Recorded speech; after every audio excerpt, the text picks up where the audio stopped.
বেগুনের এই রেসিপিটা থাকলে এক প্লেট ভাত একবারেই সাবার হয়ে যাবে। আসসালামু আলাইকুম বন্ধুরা, আজ আপনাদের সামনে নিয়ে এসেছি বেগুনের রেসিপি।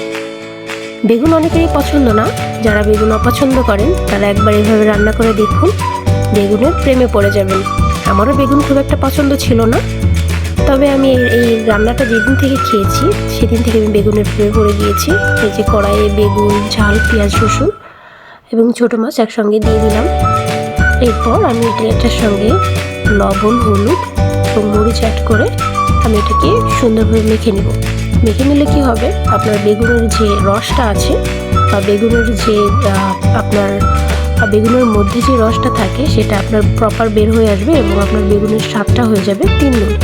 তবে বন্ধুরা, অবশ্যই এই রান্নাটা একটু তেলটা বেশি দিতে হবে। আপনার তেল একটু বেশি দিলে আপনার বেগুনের প্রপার যে স্বাদটা সেটা আপনি পাবেন এবং হাতে সুন্দরভাবে মেখে নিতে হবে।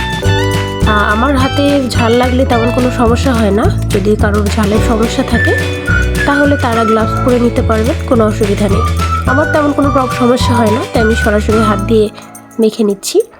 তারপর এই যে আমি এটার মধ্যে পানি দিয়ে দিলাম।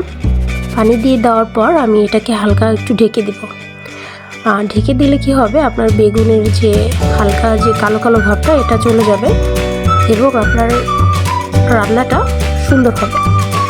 এরপর আমি দিয়ে দিলাম মরিচ এবং টমেটো আগে থেকে কেটে রেখেছিলাম, সেগুলো আমি এর মধ্যে দিয়ে দিলাম। দিয়ে আমি আবার একটু ঢাকা দিয়ে দিব। ঢাকনা উঠিয়ে দেখুন আমার সবজির অবস্থা দেখেই এখনই আকর্ষণীয় লাগছে না? বন্ধুরা, এখন আমি নামাবো না, আর একটু থাকবে। এই বেগুনটা যখন কড়াইয়ের নিচে লেগে লেগে আসবে, অর্থাৎ একটু পোড়া পোড়া ভাব হবে, তখন আপনি নামাবেন। পোড়া পোড়া ভাব হলে কি হবে, আপনার বেগুনটা খেতে সুস্বাদু হবে। তবে এই পর্যায়ে আমি এখন একটু কাঁচা সরিষার তেল দিয়ে দিব। সরিষার তেল দিলে কি হবে, আপনার এই যে সরিষার তেলের যে ফ্লেভারটা, এটা আপনার রান্নার পরে প্রপারভাবে পাবেন এবং খুব সুস্বাদু লাগবে খেতে। এই যে বন্ধু, আমার একটু পোড়া পোড়া ভাব হয়ে গিয়েছে।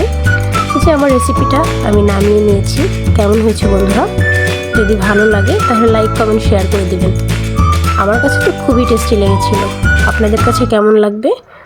যদি ভালো লাগে তাহলে অবশ্যই আমাকে কমেন্ট করে জানাবেন যে ভালো লেগেছিল। আর যদি খারাপও লাগে তাও আমাকে কমেন্ট করে জানাবেন যে ভালো লাগেনি।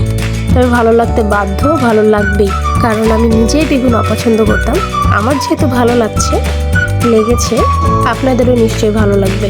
আর যাদের বেগুন পছন্দ তাদের কথা তো বললামই না, তারা চেটে পুটে খাবে এবং আপনাকে আবারও বলবে যে আপনি আবার এই রান্নাটা করেন।